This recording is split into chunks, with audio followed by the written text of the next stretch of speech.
Gusti Allah ta'ala zat anu ngutus anu niupkeun kana pirang-pirang angin lantaran geus aya wawakil-wawakilna berbagai malaikat tinggal ditoel bae deuk dikamanakeun arahna ieu angin teh dijelaskeun di dieu horenganan angin busrom baina yaday rahmati. Angin ieu mah angin sebagai pengawal pangbubungah anu diayakeunana baina yaday rahmati memeh turun rahmat Allah di hareupeun rahmat Allah anu dimaksud rahmat Allah teh hujan jadi Allah dek nurunkeun hujan teu langsung hujan ternyata Allah teh ngutus angin heula ieu angin sebagai busron pengawal ngabubunga ka masyarakat nu endek diturunan ku eta hujan. Allahumma ya qadiyal hajat Allahumma ya qadiyal hajat. Lamun tadi urang dibere penjelasan ku Gusti Allah tentang urusan-urusan perusakan melalui syirik jeung maksiat anu ngarusak di muka bumi ieu adalah persyirikan permaksiatan nu ku Gusti Allah langsung dibere warning wala tufsidu fil ardi ba'da islahi. Ulah sok ngarusak ulah rek ngarusak di muka bumi ieu sabada diberesan ku Kangjeng Nabi urang Kangjeng Nabi Muhammad sallallahu alaihi wasallam. Ieu di zaman urang memeh urang memeh Kangjeng memeh deui setiap Allah deuk ngajelaskeun tentang kaislahan maka Allah selalu nurunkeun rasul-rasulna. Setelah Kangjeng Nabi teu aya Allah tetap ngutus utusanana dudu sok disebut para kakasih Allah yakni wali-wali Allah anu geus teu boga kasieun jeung kaprihatin la khaufun alaihim walahum yahzanun sebab geus teu hayang di alam geus teu benci dicaci maki nya nama berprinsip aing nama jageus wawuh jeung Allah ngan deudeuh jeung nyaah diparentah ku Gusti Allah titah nyampekeun amanah ka para umat-umat sakali haram dibejakeun haram deuk didenge deuk henteu deuk dipake deuk henteu sakali wajib tetep wajib deuk didenge deuk henteu diaromongkeun los dicaci los dimaki los dipake kakeheul ku bangsana ge para ustad jeung kiai teu ieung-ieung sebabnya nama geus wawuheun jeung Allah etalah wali Allah la khaufun alaihim walahum yahzanun ketika neuleuh kasyirikan ketika neuleuh kamaksiatan ialah ngarasa terpanggil hatena lantaran ieu ditugaskeun ku Gusti Allah wali Allah titah ngabeberes makhluk ialah wala tufsidu fil ardi ba'da islahiha riweun ku ari wali Allah cak zahir batinna mah henteu nu mantak riweuh permaksiatan baheula mah di kota ku ari mangga sing kolocor ka jero imah jadi baheula mangan saukur bedah leutik kokocoranana maksiat teh ku ari mangga uhahalama jadi geus runtuh ku ari mah tembok-tembokna teh jadi bedah wae disebut caah banjir caah jadi kuari mah banjir teh banjir maksiat aki-aki nugas pantes nonton TV masih nonton TV kene di TV nage nu joget nu nyanyi dan lain sebagainya atuh geus komo nu ngora cacak-cacak Kiai Haji ge kos kitu kene kiai ge masih resep nonton bola kene di televisi caah ieu mah komo di jero HP mati mimiti nu make kerudung datang ka nu teu make sempak aya kabeh caah hati yang manis budak-budak ngora ndek ka rumaha coba lantaran asalnya ho bae naonna kara asalnya ho naonna kara ngomong atuh si ayo coba masyaallah ieu caah kemudian baheula mah pamalingan teh kan masyarakat memaling teh kapan aya nagara mah eueuh dumusna maling ku ari mapan gedean keneh pamarentah nu maling batan masyarakat geus masyarakat teh jeung pamarentah kuari mah saideologi pada pamalingan kabeh caah kan ngaran caah geus atuh waliullah teh terpanggil sabisa-bisanya na bae ku Gusti dititah sakitu teh masyaallah rempat nya Gusti Allah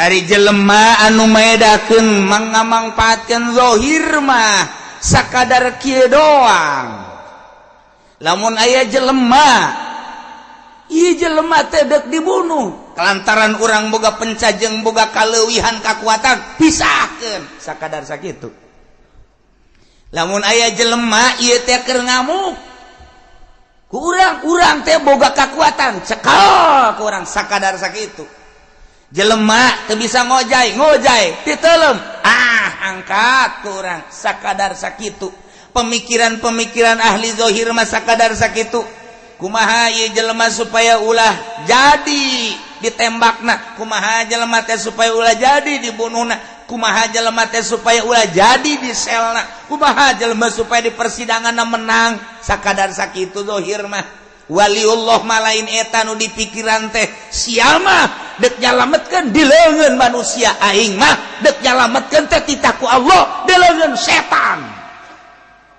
kumaha ieu jelema keur diome ku setan aing tugasna deuk nyalametkeun jelema di leungeun setan urang mah kuari baik masyarakat biasa atawa pemerintah nyalametkeun jelema teh di leungeun manusia deui tapi wali lain di leungeun setan ieu teh jelema teh keur diome ieu teh ku setan geus jelas keur judi diome ku setan nu mabok diome ku setan nu maling diome ku setan eta teh supaya kumaha disalametkeun termasuk kiai-kiai anu asup ka terjerumus kadinya nyahoeun wali mah ieu keur diome ku setan kajian kumaha cara nyalametkeun kumaha tah tugas wali mah nyalametkeun jelema nu keur aya di leungeun setan berat numantak ngadatangan nyana atawa ngobrol lalaunan kadeuleun mah biasa bae horeng keur munajat ka Gusti Allah carana kumaha ieu jelema supaya salamet keur diome setan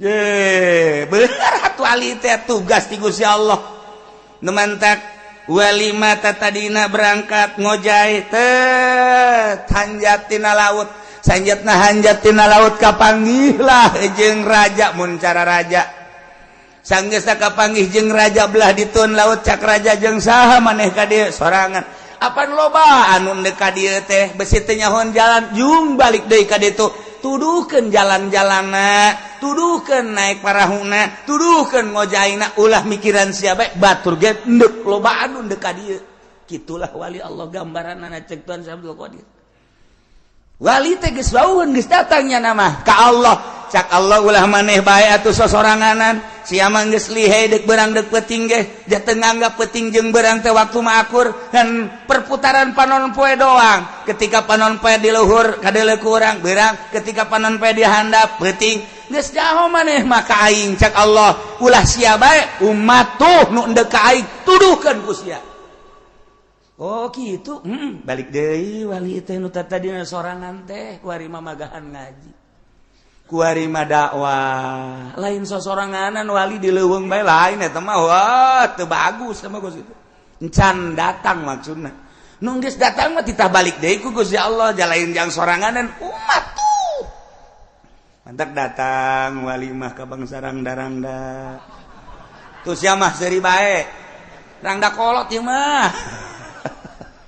tah eta datang ka kiai-kiai Golkar duh kiai bener kiai teh nyai teh make dalil make tah tapi kiai di jero eta bisa teh nyebut cau geus itu bisa nyebut cau doang lalaunan kunan aya nu narima hidayah datang aya nu teu narima malah keheul eueuh masalah diomongkeun ge eueuh masalah nya makin bae aing mah geus boga tempat di Gusti Allah geus datang sia dek ngomongkeun aing dek ngomongkeun sia nu salah kitulah wali mah tilok marah matak lamun aya nyana nuduhkeun haju nyana marah atuh lain wali teh moalingi moal nyana moal marah ka jeung kumaha ge diaromongkeun ku kiai ku ustad ku jawara ku saha ih itu sabodo sebab naon nu mantak teu marah atuh aing mah geus boga tempat di Gusti Allah sia ngomongkeun aing ge goblok cak wali terus aing mah sakadar nuduhkeun haduh cara-cara nuduhkeunana nyana mah kumaha karakter masing-masing ti Gusti Allah kapan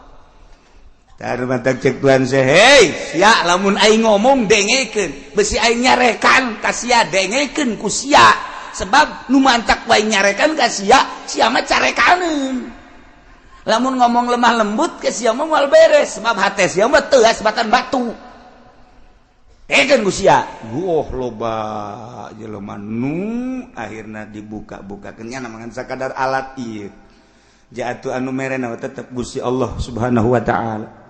Nah gitulah dek nyalametkeun ti leungeun setan anu tadi nanya keur diome-ome ku setan keur dipermainkeun ku setan kumaha ieu carana masyarakat teh kok diome ku nafsu jeung setan lantaran nyana terus-terusan ngridit teureun-eureun terus bae ngomong lah cenah ulah sok haju kekencengan teh jak kiai ge loba nu ngahalalkeun kredit urang milu bae kanu ngahalalkeun haju nu ngahalalkeun ge ngomong ulah sok milu kanu ngaharamkeun moal rame sia kajen gua kumaha ge sa sok nu ngaharamkeunna kiai anu cenah carekan ku nyana teu maraheun kiai dicarekan ku kiai deui diomongkeun ku kiai ulah sok nurutan moal beres jeung nurutan nyana mah geus bae urang mah urang bae geus ayu ngan tetep bae beuki tambah karunya ka kiai eta beuki tambah karunya hayu terus nyana mah ngan sakadar ngarujaan doang sebab jelemana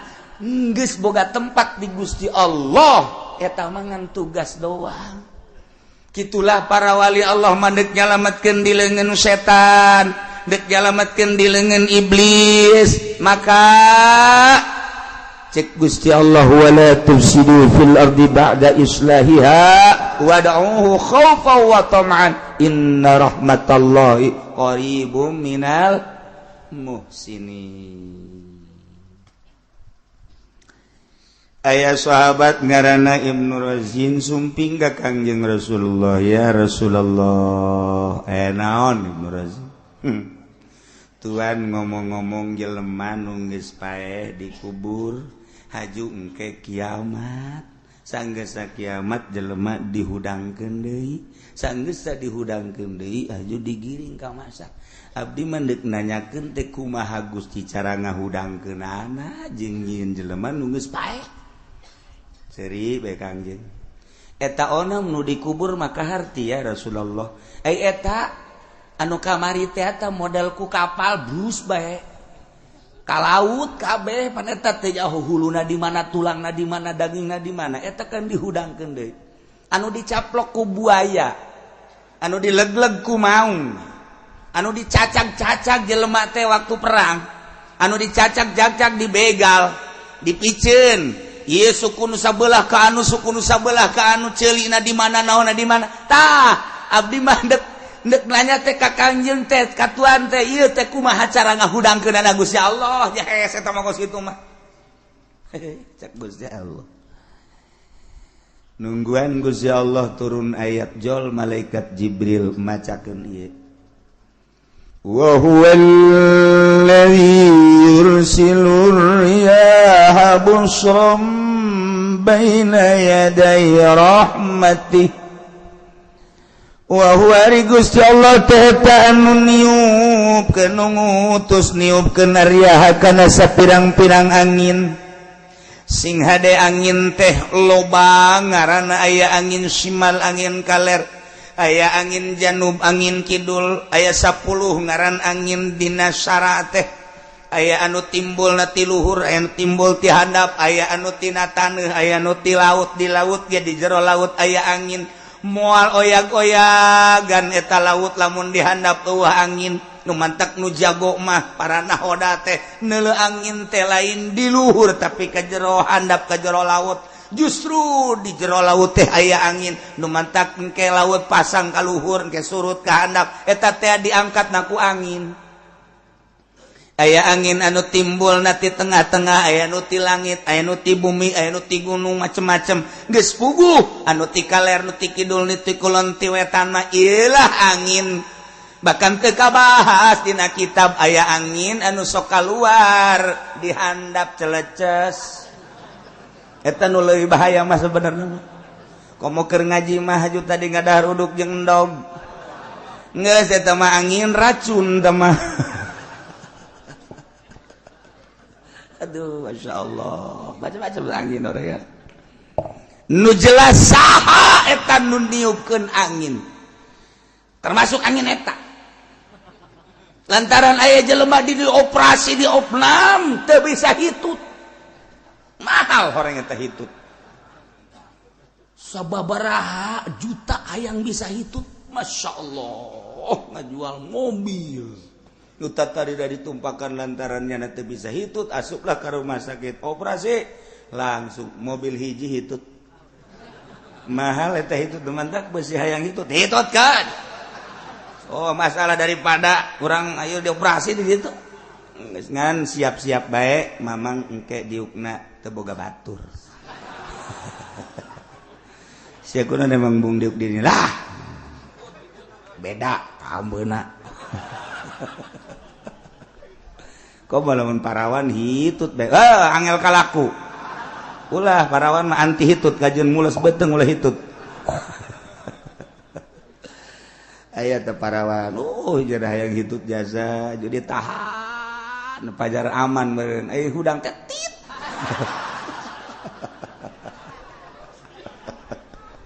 ya Allah Masya Allah, Masya Allah, Gusti Allah.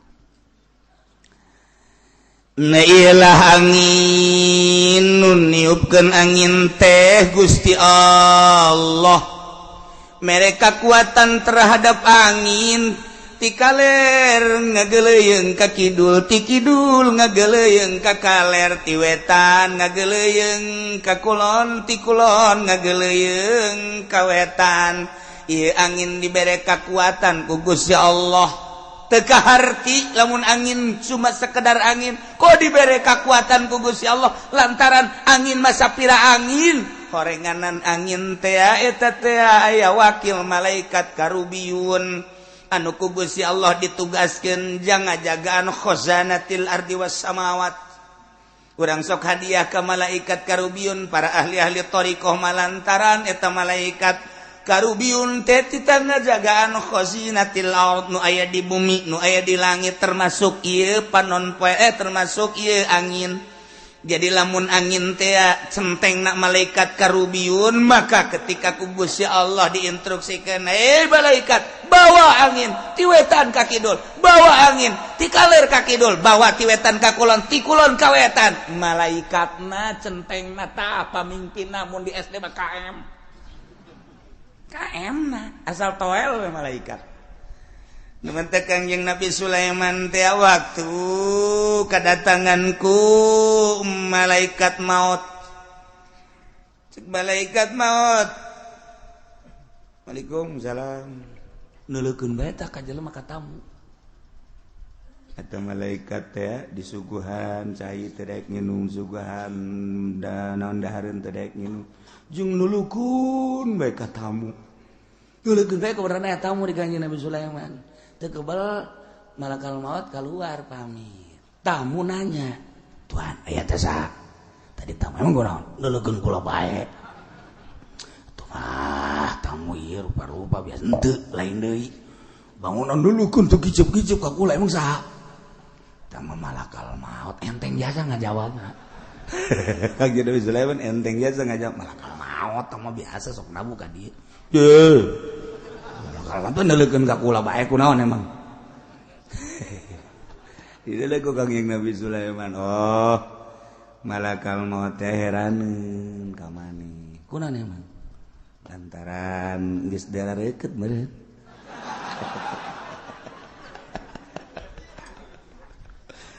Pugu eta malakal maut teh ngaharewas ka Kangjeng Nabi Sulaiman heran ka pagawean Allah. Kunaon emang? Lantaran jelema nu kula dideleukeun teh eta teh 5 menit deui bakal paengan paehna kudu di nagara Hindi di India sedangkeun kuari aya di dieu keneh ieu teh di Israel teu kaharti kula mah malakal maut ge teu kahartieun geus kajian ku kumaha ge tetep kula mandek ngajagaan bae di ditu sesuai jeung perintah Allah dekaharti malakal maut ay kula mandek ngajagoan ngadagoan di ditu be jadina tulisanana di ditu paehna kudu di negara Hindia di luhur batu geus we malakal maut ieu mah ngadagoan teu kaharti jelemana di Israel keneh nyana malakal maut geus cila bae di luhur batu di India ke bae nyana ai prakata tamu teh ya Tuhan kula masieun jasa lantaran dideleukeun bae pangirimkeun angin bae jatuhan mah wawuh jeung angin pangkirimkeun bae kula maka India ke ka mana cenah coba eta atuh hayang kitu mah langsung Kangjeng Nabi Sulaiman ya Karubiyun hei malaikat Karubiyun sebagai pewakil angin ya ka dieu ya coba pangmawakeun dieu ya coba ka India ya torojol we angin datang ka dieu lep dibawa ku angin siot datang ka India pas di batu tadi tek nah ini dia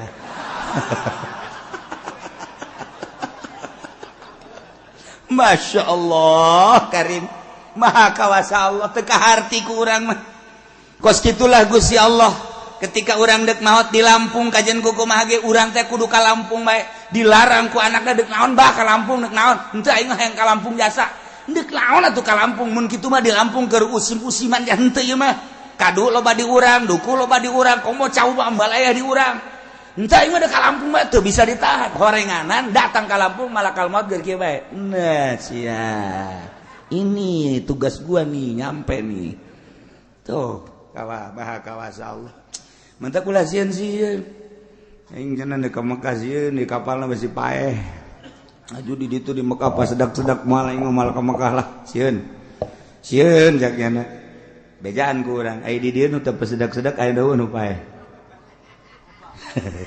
lo bajak jan nu perang di Suriah nu paeh di urang ge di Irak keur campuh perang nu perang teu paeh kunaon di Pasir Gadung modar nah kawasa Allah iya tuh urusan paeh mah lain ku perang lain ku kalaparan lain ku panyakit ajal idza jaa ajaluhum la yastakhiruna sa'ata wa la yastaqdim iyalah diondang ku Kangjeng Nabi Sulaiman angin bisa ku Kangjeng Nabi Sulaiman angin mantak urang ge kuari namun urang kataekan asal urang daek bae aya rumusna ieu baca tidinya engke bakal datang malaikat Karubiyun ima langsung nanya wa ima isyarah wa ima geus bae urang bebeja engke beres zaman baheula mah pan kos kitu aja jelema nang ningong sapeuting aya 7 panggung masyarakat kagarieunan bebeja ka kiai lah teh terserah kiai bae boh cek nya aing pangeran meureun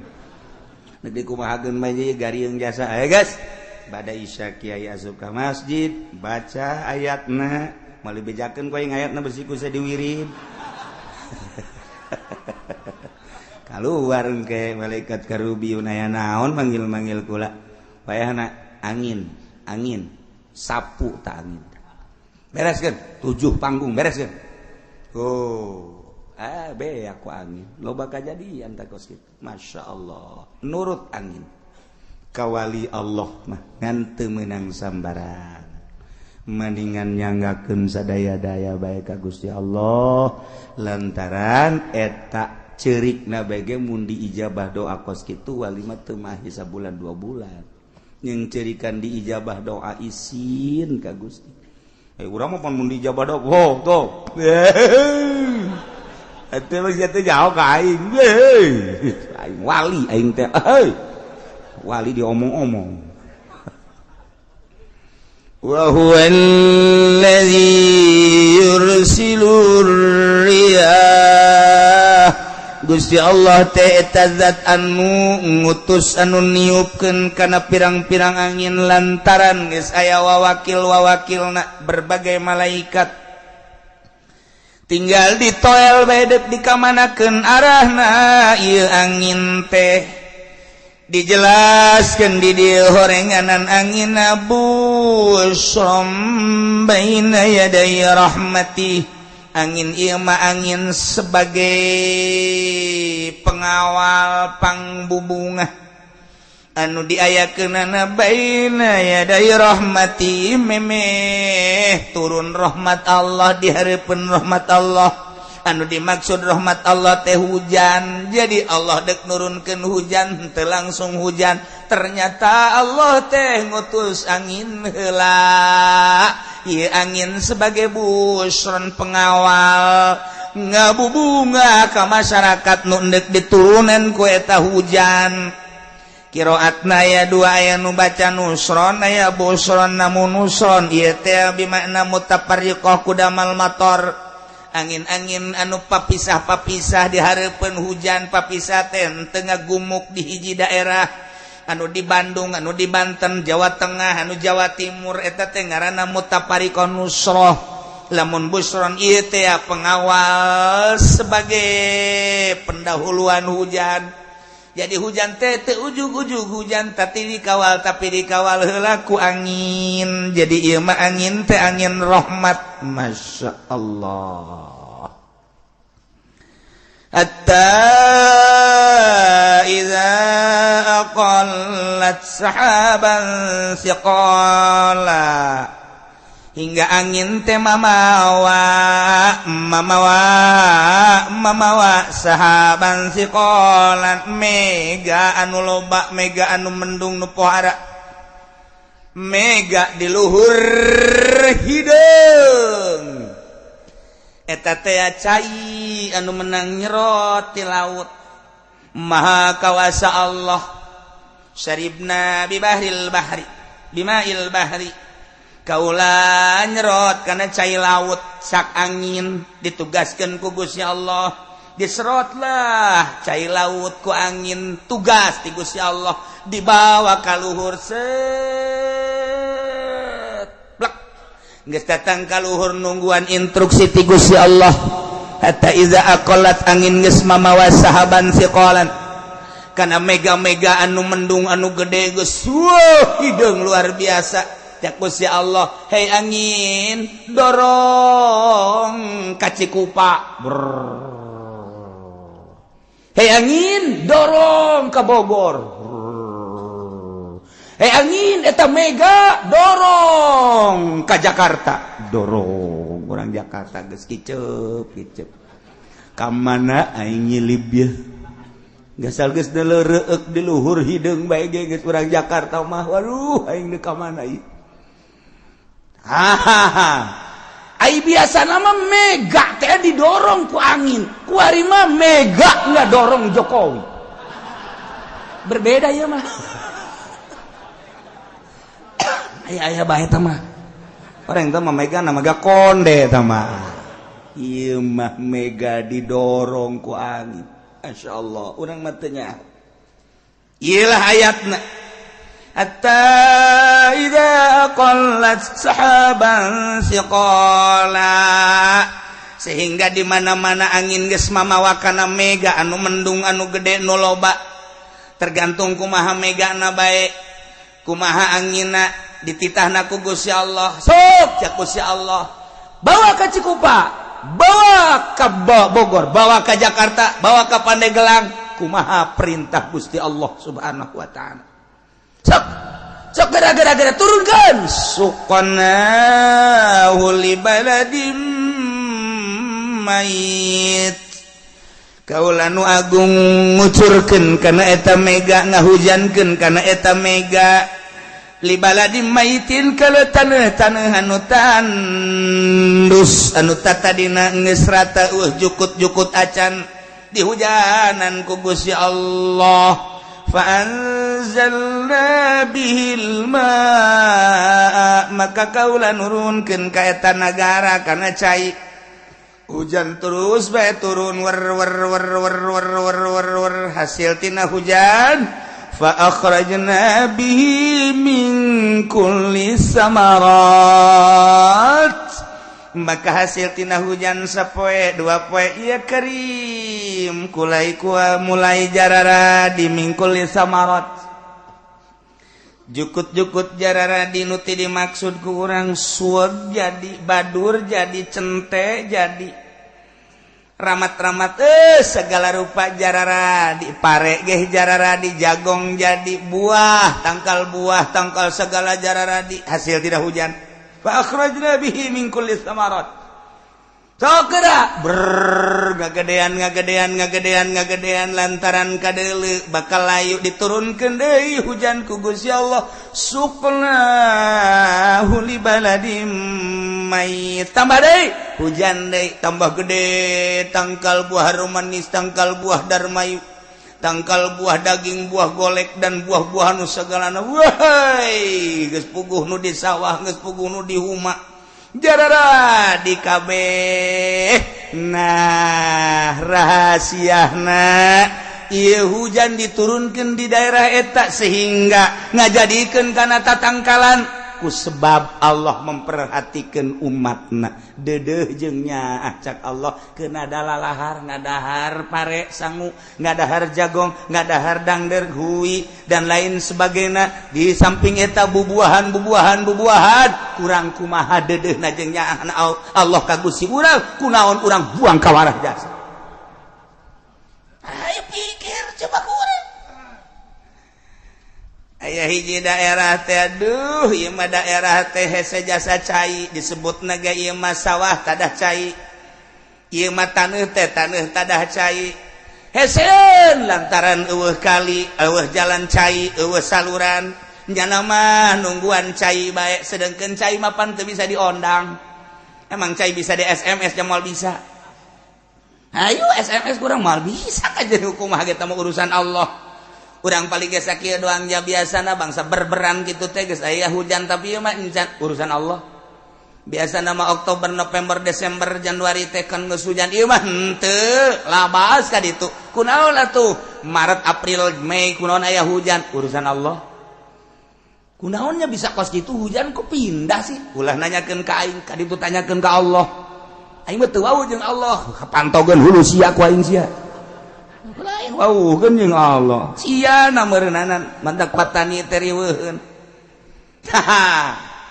ieulah urusan soal hujan masyaallah minta dibacakeun Fatihah parantos pupus Kiai Haji Ahmad Ghazali Serdang bin Haji Abdul Hamid masyaallah inna lillahi wa inna ilaihi raji'un al-Fatihah bismillahirrahmanirrahim alhamdulillahi rabbil alamin arrahmanir rahim maliki yaumiddin iyyaka na'budu wa iyyaka nasta'in ihdinas siratal mustaqim siratal ladzina an'amta 'alaihim ghairil maghdubi 'alaihim waladdallin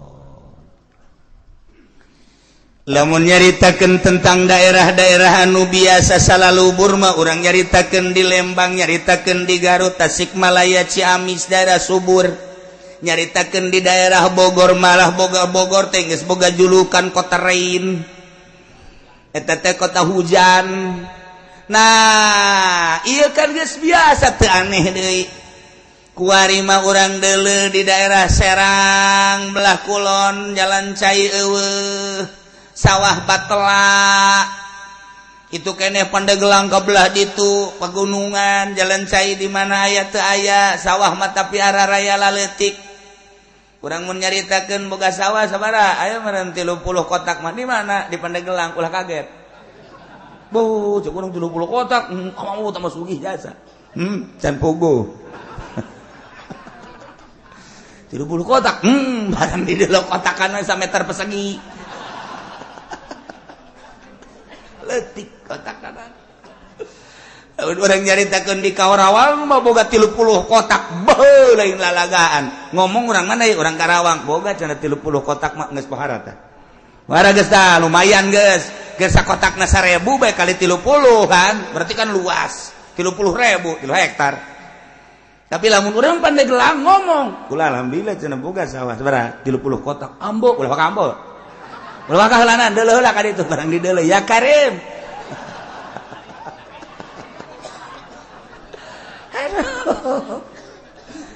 Aduh, Masya Allah. Nah, iya sawah-sawah anu tada hujan anu hese karena cai.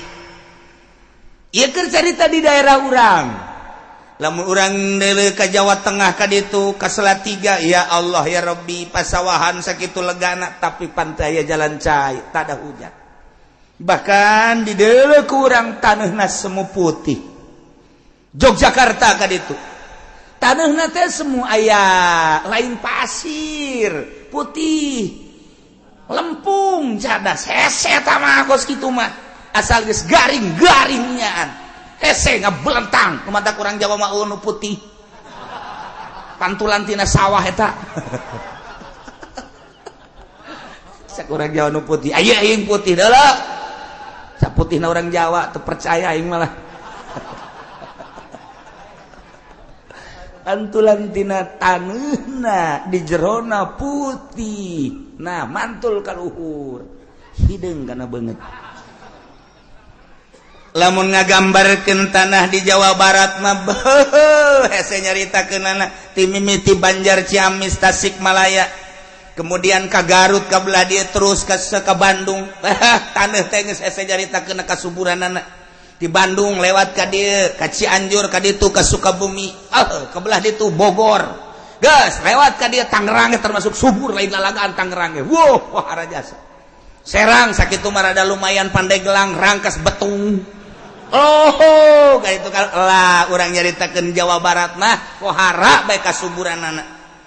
Tapi lamun Jawa Tengah Jawa Timur eueuh nanaonan ngan boga otak Jawa Tengah jeung Jawa Timur teh untuk mengelola palawija taneuh nu kurang subur bagaimana supaya subur dikelolalah melalui otak sakolanya nah dikirim ti Jawa Tengah. Masya Allah jeruk ti Jawa Tengah kirim samangka ti Jawa Tengah kirim ti Jawa Tengah Jawa Timur teh kitu melon Jawa Tengah Jawa Timur ditampung nama di Jawa Barat kos urang Jawa Barat teh padahal mah pagawean urang Jawa Tengah Jawa Timur boga otaknya nama urang Jawa Barat teh kudu make otak cek cara subur ieu deuk naon lain ngariweuh-riweuh je pokona pelakan jadi atuh teh kudu make otaknya kana teh sia mah make otak aing mah henteu tapi eleh kudu make otak.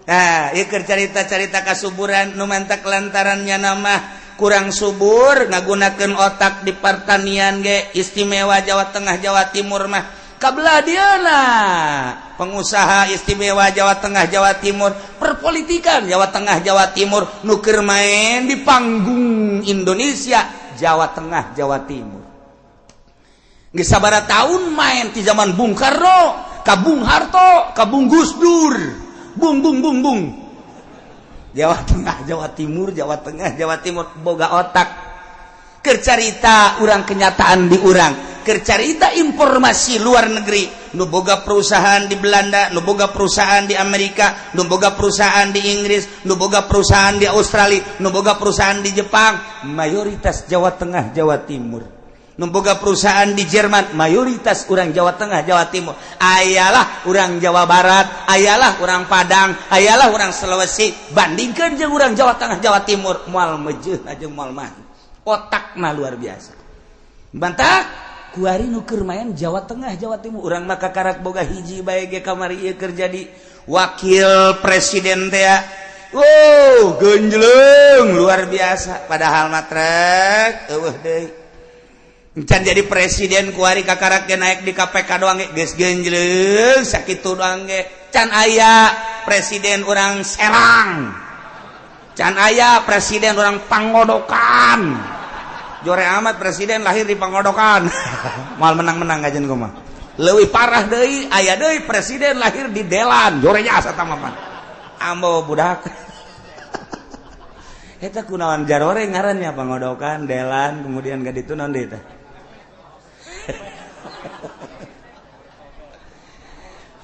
Eta nu jore jasa mah Kobet. Keur carita kasuburan ya. Keur carita kasuburan geus ulah dicaritakeun Jawa Tengah Jawa Barat. Nu mantap. Terkenal jasa julukanana. Terkenal jasa di dejeun karikatur Jawa Barat di Belanda. Karikatur Jawa Barat di Belanda isin urang lamun neuleu. Karikaturna kumaha? Make samping si korodong nyana. Aju diu nusa beulah diangkat, nusa beulah ditindihan, sasimbut ngarokok.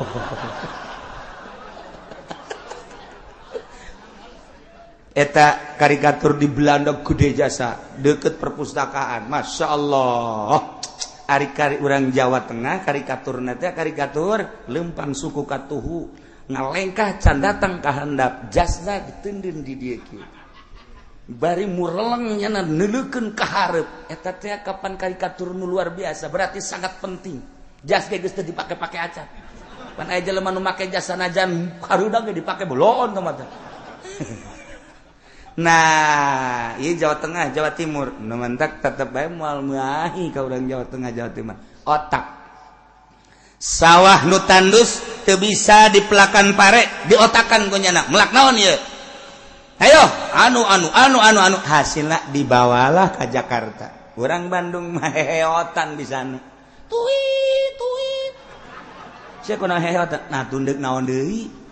Lain itu pikiran sawah. Asal sawah mah asal ditancepkeun jadi teu kudu disurubuk-surubuk acan. Tanah kita tanah surga. Tongkat jadi tanaman. Masya Allah tina subur tedaek mikir elehlah terus kurang Jawa Tengah Jawa Timur ku teu mikirna ieu sebab senang kos di Arab lantaran di Arab mah emas kabeh ieu dicekel jadi duit ieu dicekel jadi dirham ieu dicekel jadi real ieu dicekel jadi dolar minyak ambalaya teu malikir urang Arab kunaon teh senangna luar biasa. Geus dina senang mah tilok berhasil. Nu mantak baheula di zaman urang dahar hese, pake hese, rentul nu jara di kiai sebab masyarakat. Daerah kiai teh Jakarta daerah kiai, Tangerang daerah kiai, Serang daerah kiai, Pandeglang mah geus kobo lain daerah kiai deui tah mah. Pokona mah tah mah juragan kiai. Pandeglang mah geus kiai kabeh ka tukang becana kiai di Pandeglang mah. Nah, kalau ada masyarakat dahar hese, nginum hese, pakai hese, geus eueuh deui pagawean wiridlah ka Gusti Allah ibadah, ngaji ibadah, ngaji wirid ibadah dan lain sebagainya. Diberelah subur pangrusakan. Geus teu pikiranna naon ku ari mah. Nu wirid, nu hudang ti peuting, anu geus eueuh bae geus. Wah, ambalaya. Eta ku sabab naon? Subur. Baheula mah nu mantak diangkat jara di kiai, jara di wali lantaran nyanana di masjid bae. Kunaon emang kiai di masjid bae? Ka ieu mah geudeuk naon jadang deur eueuh.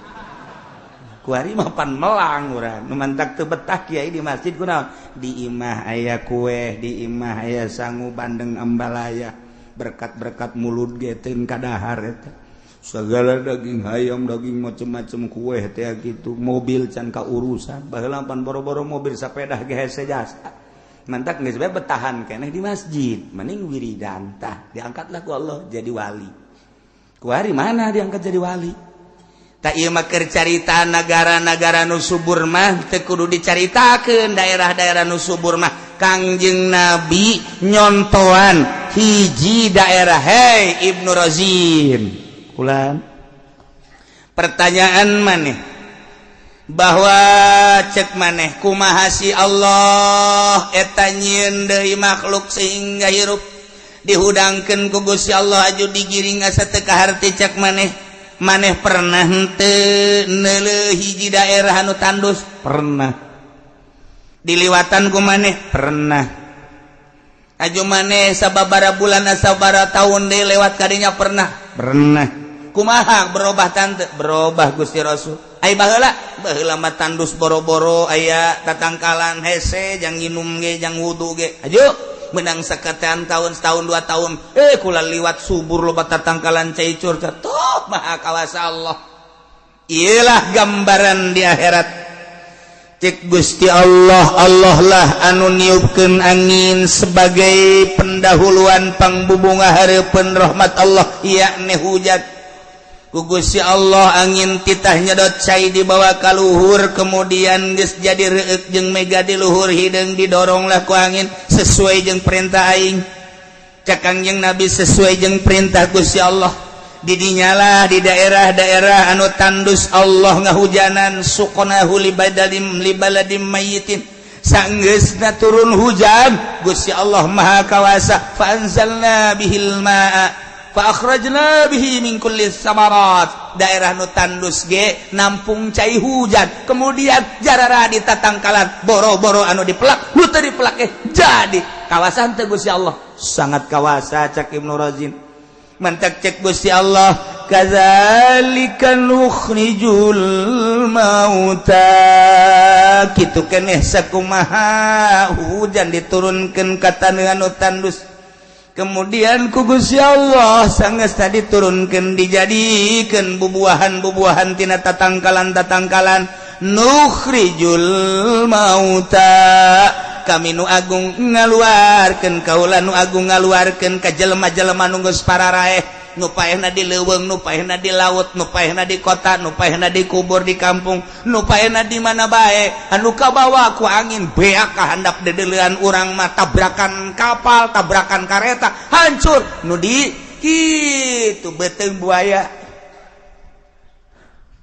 anu di beuteung maung dan lain sebagainya nukhrijul mauta ku kaula nu agung dikaluarkeun dihirupan deui cek Gusti Allah cek Ibnu Razin carana kumaha Gusti ieu teh sanggeusna kiamat Gusti Allah teh nurunkeun hujan salila 40 peuting Allah teh nurunkeun hujan heula breg ternyata horenganan hujan lain sahujan-hujana horenganan maul hayat bentukna kos cai mani tidinya pansakal bareulah kuburan geus eueuh laut tarita zaman engke mah eueuh gunung rata sanggeusna ku Gusti Allah dihujanan maul hayat bentukna kos cai mani tidinya lah bakal bareulah sanggeusna bareulah arasup deui ka tulang-tulang nu aya di kuburan-kuburan nu aya di mana-mana tidinya langsung malaletek sakumaha kos toge culcal anu tatadina acak-acakan nu sukuna di masyrik anu suku sabelahna di magrib ku Gusti Allah maha kawasa sanggeusna diturunan hujan teh dihijikeun deui kadinya blek nah hiji deui atuh tatadinya dibeulem cara Buddha cara Hindu geus ajur dirinya dihijikeun deui ku Gusti Allah plek cal eueuh nu katinggaleun kabeh nu paeh biasa dikubur anu paeh di beuteung buaya nu paeh di beuteung maung anu paeh dicacak jeung jadi kitu lebu kabeh ngahiji brek ieulah gambaranana bahwa Allah nurunkeun hujan ka taneuh anu tandus eta mah pantaneuh mah eueuh nanaonan tatadina setelah diturunkeun ku jararadi bahkan buahan ieu mah komo tatadina urang geus diayakeun jadi jasad kemudian dihirup deui leuwih gampang tibatan hujan turun ka taneuh anu tandus eueuh nanaonan ku jadi kadzalika nukhrijul mauta kitulah Gusti Allah ngaluar-luarkeun jelema anu pararaeh barang culcel hararudang kabeh wabeh ngagro kumaha ngagrona mambasana mimar kodina woi saanu ngahudangkeun urang ti kuburan sahanya nadahum Gusti Allah nyeluk olu kabehan ngadarengekeun sanggeusna ngomong mambasana mimbar qadina ai prakaya suara hadza ma wa'adar rahman wa sadaqal mursalun. Kurang surat Yasin dibaca ngan kulantaran teu nyaho dibaca bae kurang. Orenganan eta teh engke bakal dipraktekeunana ketika urang hudang ti kuburan rata kuburan teh kabeh ngaromong membasana mimbar qadina saha nu ngahudangkeun urang ti kubur aya suara engke teu puguh di mana-manana urang ngadenge hadza ilah hararudang ieu hadza ilah hararudang ieu ilah nu dijanjikeun ku pangeran ma wa'adar rahman yo wa sadaqal mursalun nu baheula nyaritakeun bakal aya alam mahsyar ieu kuari bener para rasul tinggal urang anu yakin iman ka Allah iman ka Rasulullah sumuhun na'am ya Allah na'am ya Allah na'am ya Allah kabeh ngaromong muhun Gusti tinggal si Ahok culak cileuk si Ahok Bill Clinton George Bush bangsa culak cileuk wadinya kafir si Tegwan culak cileuk kabeh si siang-siang malingseng kabeh culak cileuk urang mana am Gusti sumuhun abdi iman ka Gusti sok dibaca ayat ieu teh ku abdi iraha aing ngariung tapi abdi sok marah mun haju teu menang berkat nah ieu dipraktekkeun hadza ma wa'adar rahman wa sadaqal mursal. Ieu teh lamun cek ahli bilagah mah termasuk kana tasbih ngan ieu teh tasbihna tasbih tamsiliyah panjang dongengna urang mun nyaritakeun tasbih lantaran tasbih aya tasbih mursal aya tasbih mujmal aya tasbih mursal mujmal aya tasbih balik aya tasbih tamsiliyah lu teu mondok moal nyaho cak aing moal ja aing ge nu ngaji hese mantak santri haju parohoan deui asal ngadenge bojah heueuh poho iyalah nu kos kieu ngaranna tasbih tamsiliyah sok bisa dijadikeun pribahasa tasbih tamsiliyah mah lamun di alfiah mah sok aya tah nyaritakeun anu kaduhung teh anu kaduhung baheula henteu bebeneran kok kuari jadi kaduhung baheula keur mondok aing henteu nyaan kuari dijadikeun ustad ka dieu hese ka ditu hese kaduhung makan tilok teh heula panderi kecuali tukang beca mah kaduhung teh heula can kaharti kan terus yang kaharti di mana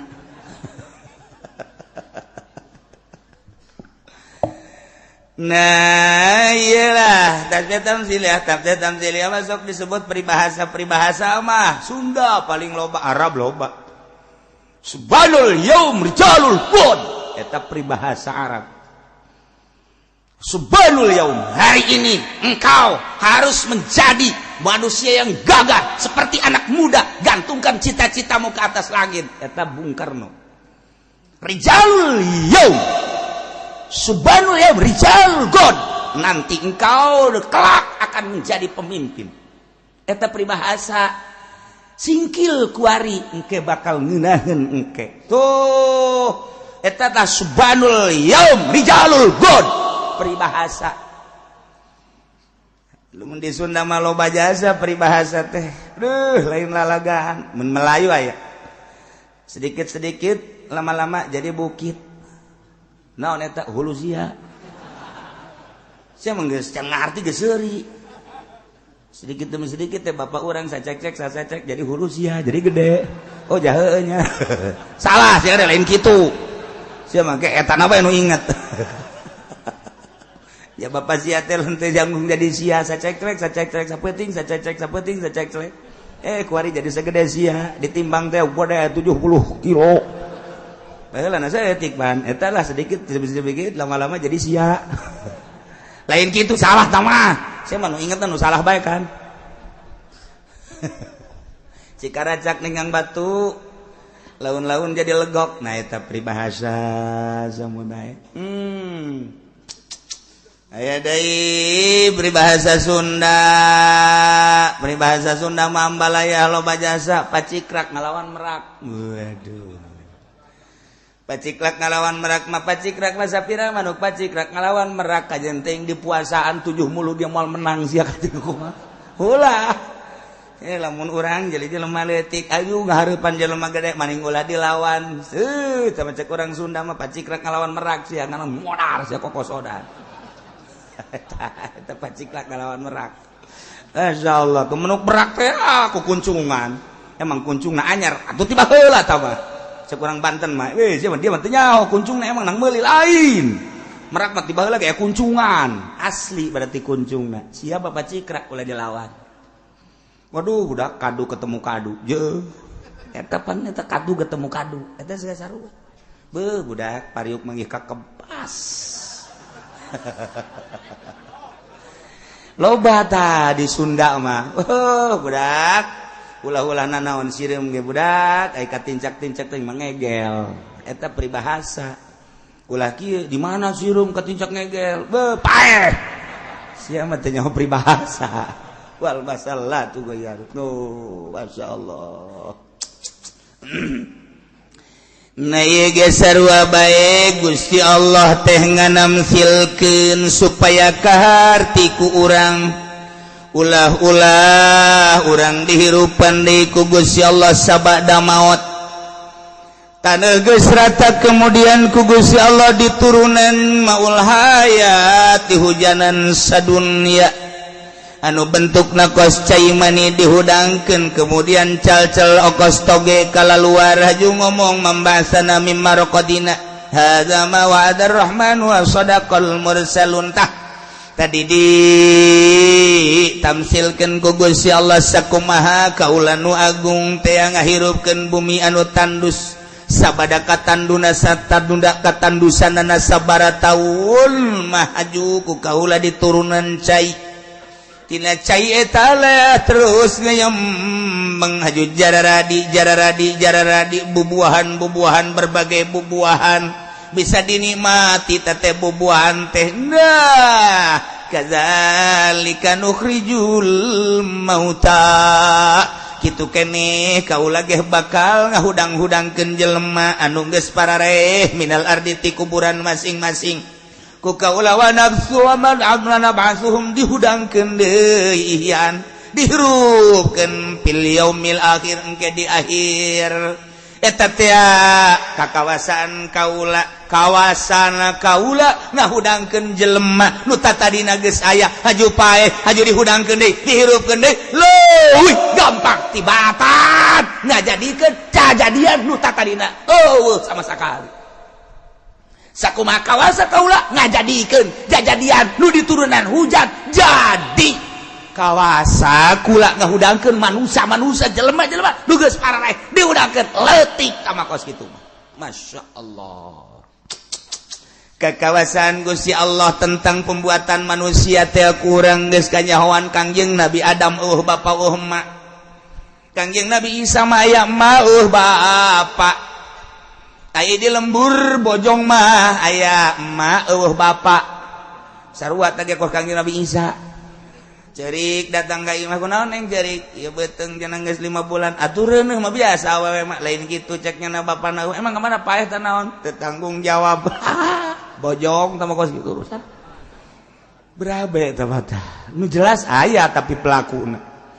Nah iyalah para hadirin jamaah kaum muslimin wal muslimat rahimakumullah urang engke bakal seperti kitu Allah ngajelaskeun kieu maksudna la'allakum tadzakkarun harapan aranjeun kabeh teh supaya areling mun geus eling iman bejakeun ayat ieu teh ka kafir bejakeun ayat ieu teh ka Yahudi ka Nasrani nu mantak dakwah mah lain cara urang di majelis taklim lain dakwah di masjid lain dakwah di kalangan mukminin mukminat tama dakwah teh hanya untuk memperkuat keimananana doang bahkan lamun motifna teu beres mah lain dakwah tamangan sakadar hiburan dakwah mah tuh Nasrani di gereja dakwah cara sesiri sikti dakwah teh di gereja. Lamun urang nyaritakeun Syekh Abdul Aziz nu kamari ka urang teh dakwah teh di gerejanya nama atuh. Sanggeus da pasturna nanya 1 2 3 dan selanjutnya pastur tungkul, sanggeus pastur tungkul kemudian ditaranya kapan ku jamaah kunaon ieu pastur tungkul nyana teu daek ngajawab sehingga didesak ku masyarakat nu aya di gereja. Sanggeus teh didesak cak nyana kalau saya jelaskan nanti kamu akan ikut saya. Biarin coba pengen tahu. Ketika ditanya apa itu kunci surga? Wa ma huwa miftahul jannah. Ditanya ku Syekh Ajid, begitu ditanya miftahul jannah, timimiti Zabur, datang ke Injil, Taurat, Injil, Quran, miftahul jannah, la ilaha illallah. Mantap ku urang ge osok miftahul jannah, la ilaha illallah. Ondo tama. Salat henteu. Tama Bang, tama kipu doli tama gos kitu mah. Ya Allah ya Rabbi, nyanya miftahul jannah la ilaha illallah. Coba gali ta la ilaha illallah. Iya mah pakai nong nang ning nong. Miftahul jannah, hasil miftahul jannah la ilaha illallah Muhammadur Rasulullah kabeli apaan sa? Belon teh juga. Tah mah kunci sorga, udah sok ningong-ningong. Kabeli kunci mobil gua. Nah, eta pastur langsung ngucapkan mulai dari Zabur pasturna pernah baca Zabur, pastur pernah baca Taurat, pastur pernah baca Injil, pastur pernah baca Quran. Dari seluruh kitab samawi miftahul jannah la ilaha illallah. Maka dengan demikian terserah kepada Anda sekalian yang ada di gereja, saya akan masuk Islam di hadapan Syekh Aziz. Asyhadu an la ilaha illallah wa asyhadu anna Muhammadan Rasulullah. Kunaon atuh lain bendu sagereja asup Islam kabeh. Hidayah lain lalagan eta Syekh Aziz nu di urang teh lain lalagan lain jelema leutik asup Islam kabeh. Syekh Aziz kaget engke kumaha lamun dipertanyakeun menta kala luar kabeh geus jadi muslim muslimah terus jana diondang asup Islam nya mun lain pangkat wali ieu meukeun cerita somprana moal bisa tah kabelah dieuna cek nyana tetap Anda silakan masuk Islam tapi karena pemerintah sangat mencurigai dan memata-matai ketika keluar salib tetap dipakai. Di Amerika keluar tetap dipakai, ke jero dibuka salat. Iyalah berjuang Syekh Aziz lain letik-letik jelema. Nah, iyalah kadzalika nukhrijul mauta la'allakum dakwahkeun coba di gereja, dakwahkeun coba di kuil, dakwahkeun coba di kelenteng, dakwahkeun coba di kalangan-kalangan Yahudi jeung Nasrani. Ieu karak dakwahnyaan ngan nu dakwah model kitu geus kudu pasagi. Ulah pudoli mah ulah kapun. Geus maningan ka Cisupa bae, ka Cikupa, ka Cisoka eta bae lah paling jauh Cisauk lah geus. Geus khawatir jangan lamun dibawa ke kelenteng khawatir. Kebalik lain mau berkat naon hinyoh deui. Aduh, Masya Allah. Jadi geus kudu kelas. Numantak ketika Gus Dur baheula masuk gereja, wow dikapir-kapir ku kabehan. Sekula kok kitu amat sih teh jahuan sejarah para aulia Allah baheula. Gus Dur mah dakwah teh di gereja, Gus Dur masuk kelenteng, Gus Dur masuk.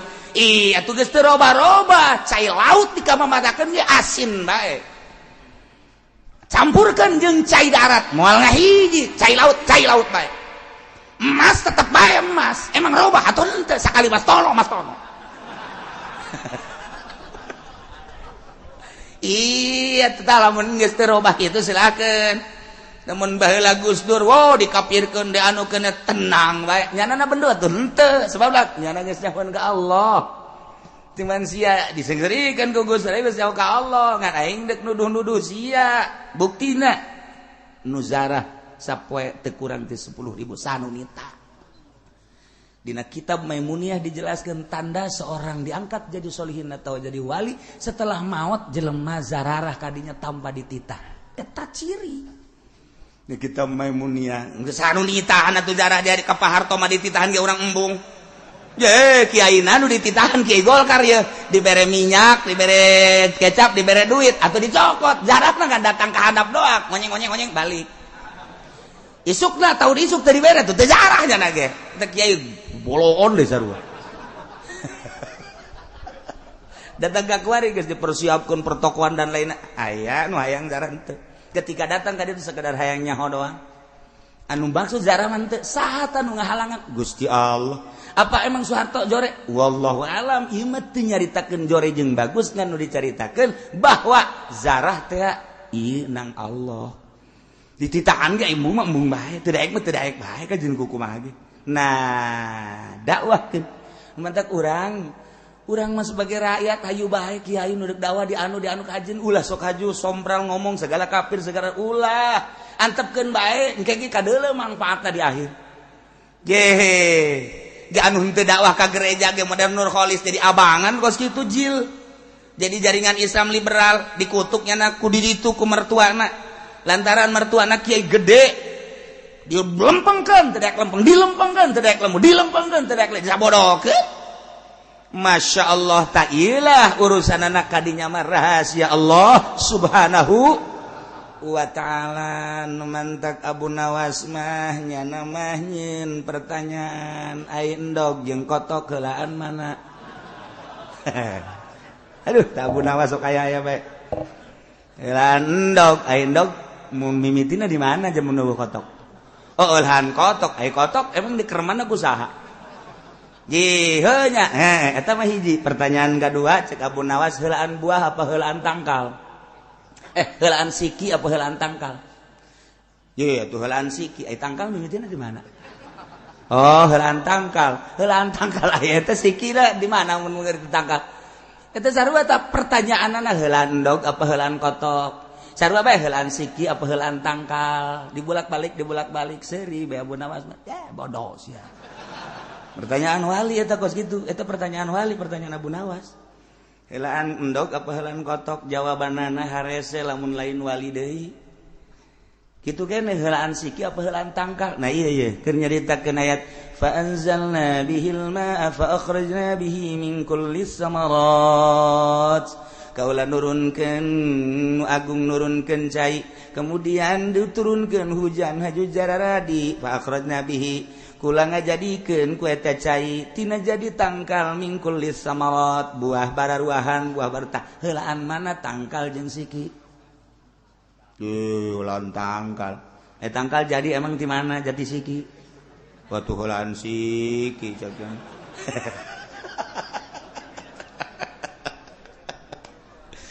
tuh moal kapanggih lantaran eta mah ka Siti Jenar Siti Jenar teh pan diundang ku wali sanga anu dititah ngundangna 5 wali begitu diundang Siti Jenar segera datang ke Demak teu aya Siti Jenar cak nyana nu aya maja Allah bapak ahli hakikat Allah datang atuh ka ditu ka Demak Allah nu aya ge Siti Jenar sia cak wali teh mah aya hese amat kakarak dipanggil Jenar jeung Allah datang kakarak inilah sosok Jenar dan Allah kurang lalu ceritakan riwayat Siti Jenar kurang hayang seuri sakapeung ngan mun dibaca kuno bodor empan eta kos karari itu nya mah emang rahasia kewalian naon rahasia kewalian mah anang unung-uning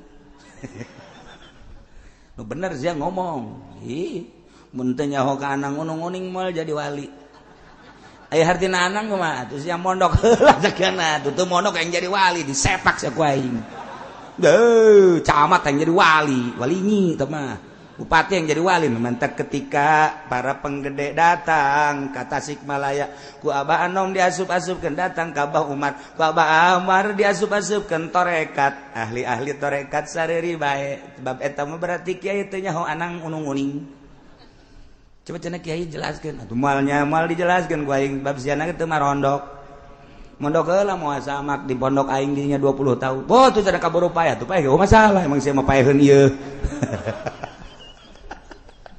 eta ieu lah pertanyaan Abu Nawas wali Abu Nawas mah heulaan siki apa heulaan tangkal moal dibejakeun ku aing teh mah maksudnya sarua jeung tadi siki jeung tangkal satu kesatuan bahasa wali satu kesatuan. Jadilah mun jadi siki nu bener, jadilah mun jadi tangkal jeung bener. Lamun tangkal nu bener sikina bener bakal ngabuah nu bener. Kos kitu endog jeung kotok ulah dijawab hiji-hiji tamanya endognya kotok eta keneh. Lamun jadi endog lah nu bagus ulah calang. Anu aya di dieu makan caralang kabeh. Jadi kotok-kotok nu bener eta bahasa wali tambah kos kitu mah sing jadilah mun siki nu bener mun tangkal nu bener maka engke bakal jadi buah nu bener geus murid wali bakal jadi wali minimal mengenal wali kos kitu teh tiba heula ge kumaha guruna sebab aya murid teu ngaji deui cara Syekh gitu Burhanuddin. Urang lamun ningali tina manaqib Syekh Burhanuddin nu aya di Padang eta teh apan ngaguru ka Syekh Abdul Rahim Ansingkili anu baheula urang keur carita Aceh eta teh tsunami Aceh aya hiji kuburan sisi laut boro-boro ku cai ieu haseup ge teu daekeun kadinya mah datang ka kuari eta teh Syekh Abdul Rahim Ansingkili lamun urang bertorekot bakal nyaho di dinya aya tah daftaran wali-wali Allah di Aceh eta. Wow, rusak itu luar biasa. Ribuan, 200.000 pae. Kuburan eta mah aneh. Ieu kuburan ieu cai masa cai teurekeun ka dinya di dieu 3 meter. Di dinya kan aya jelema anu ngiuhan. Nyana ge kageteun kok cai kos taneuh. Cai teurekeun ka dinya. Asuburan ke Syekh Abdul Rauf mah. Masyaallah di dinya lah nyana nyasar harujud ka kuburan di dinya maksudna bersyukur aya sababaraha puluh jelema anu dimakam dinya salamet eta ka Syekh Abdul Rauf Asingkili. Lamun urang nyaritakeun tentang para wali aya di dinya.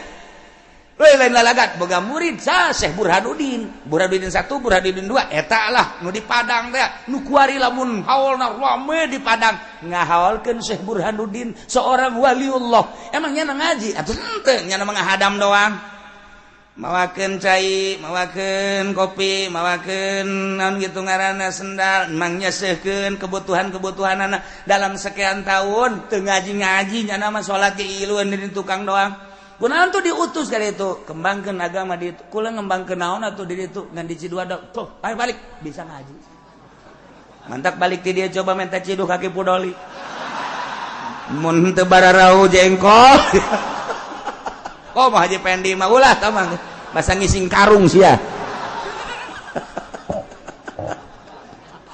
ya Allah ya Rabbi kaget mamang barang di Ciduan ku Haji Pendi kok igoni dararatan ka dieu jeung wali mah araraneh lamun Mama Sobari ngaji ka Ki Holil Bangkalan teu ngaji haju balik bisa ngaji di Ciduhan doang iyalah modelna ieu keur carita kula mun nyaritakeun tentang manaqib rame Syekh Burhanuddin Padang eta ngahadang ka Syekh Abdul Rauf Asingkili nu kamari ketika rame tsunami kula mah atuh ajib mah ajib bae ieu nu sok dibabaca manaqibna masyaallah dibuktikeun ku Gusti Allah hiji nomor kadua masjid nu aya di Aceh ulah neuleuh masjidna patilasan saha makam nu aya di dinyana aya daftaranna kabeh dina manaqib wali-wali Allah teu daekeun ka masjid eta set di cai sakieu sameter ka masjid kunaon dek balik deui teu daekeun ka dinya aneh masyaallah. Urang lamun nyaritakeun gempa di Padang, emang kumaha gempa di Padang teu kamari 3 gunung, 1 gunung, 2 gunung, 3 gunung. Eta teh akan angin heula, sanggeus angin terus oyag. Sanggeus oyag kan kikituan model. Gubrag model tamapan ala lajur heula. Sanggeus ala lajur berbas ka handap gunung kan dia. Kedalamanana 3 kilo ka handap neuk sanu ngagali mait ribuan. Memang deuk kumaha gitu. Nu dicaritakeun anehna naon? Masjid di dinya tengah-tengah kajadian nu dahsyat aman datang ka ku hari.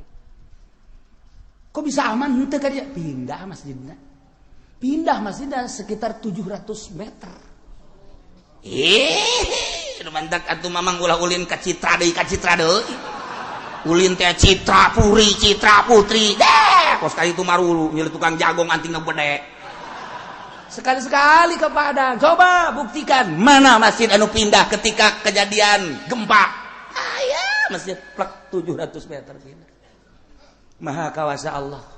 apa masjidna ieu naon deuleu saha baheula nu ngabangun masjidna ahli Allah wali Allah berikut jeung kuburanana pindah ka dinya walaupun teu nyahoeun urang dinya di dinya aya kuburan pan teu maot wali mah hudang rohna ngobrol jeung wali deui oh kulalah pindah bae jeung masjid-masjid ajak wali oh pindah oh ternyata teh ya besi kaburu ka ditu kena gempa lah kula geus di dieu bae ngan ulah beja-beja nya bawa kula pindah ngobrol nyana kos urang bae kieu coba aya keneh hari urang garap waduh manya wali nanyakeun rokok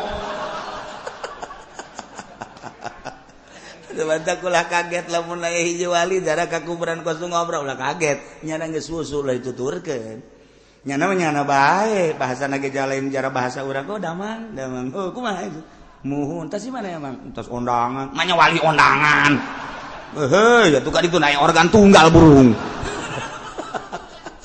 tahu tukang karung kos gitu mah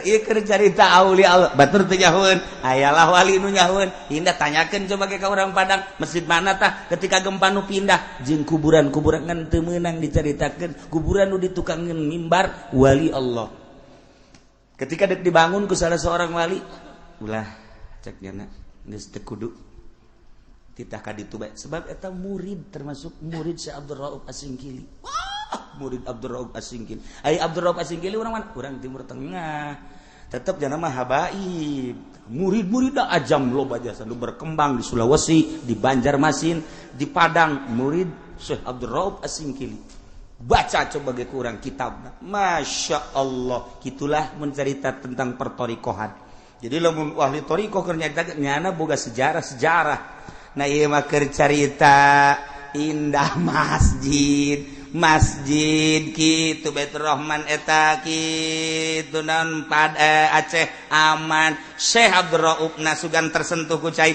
henteu maha kawasa Allah ijang tanda bahwa ahli-ahli Allah teu maot dijagaan ku Syekh Abdul Rauf aya anu nyahoeun wali Allah Syekh Abdul Rauf na hudang cai kaditu geus saputer eta doang cai 3 meter ka luhur jajanna mah pan handa di sisi jasa pantai sugan ku henteu beres tsunami Syekh Abdul Rauf nya gitu kitu kene Syekh Burhanuddin dan lain-lain sebagainya ulah kaget atuh masjid loba nu aman di Padang salah satu masjid waliullah pindah 700 meter urang teh tilok dibaca nu kos kararituna dianggap hayalan maju teh dipuat-puat di koran ge besi engke kafir tersentuh kan gitu di urang mah aya unsur-unsur bae aya unsur-unsur bae nyaritakeun Syekh Abdul Rauf makamna henteu kena ge dibahasna anul sebab di urang mah henteu murni Islamna haju nu ngaberitakeunana kapan eta teh Kristen mah lo di Kompas Kristen Merdeka Kristen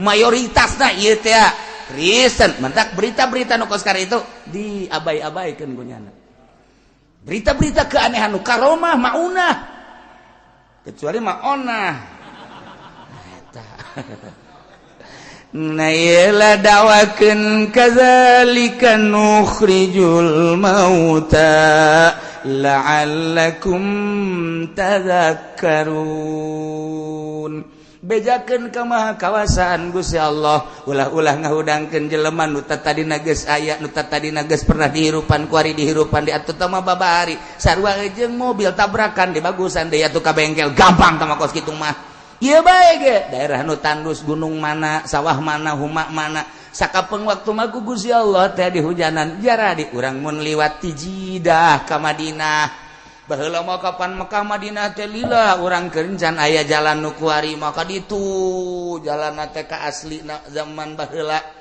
eta teh kapan ningali satu waktu mah tandus tatangkalan urang ka Mekah deui 5 tahun kemudian Masya Allah kaloba tatangkalan haju nu ngangon sapi nu ngangon onta nu ngangon embe loba lantaran loba tatangkalan ke 5 tahun deui ka Mekah ko tandus tatangkalan engke aya deui nang saha ngajadikeun eta teh ya Allah tinggal ke gambaran-gambaran tentang mukmin jeung kafir bakal dicaritakeun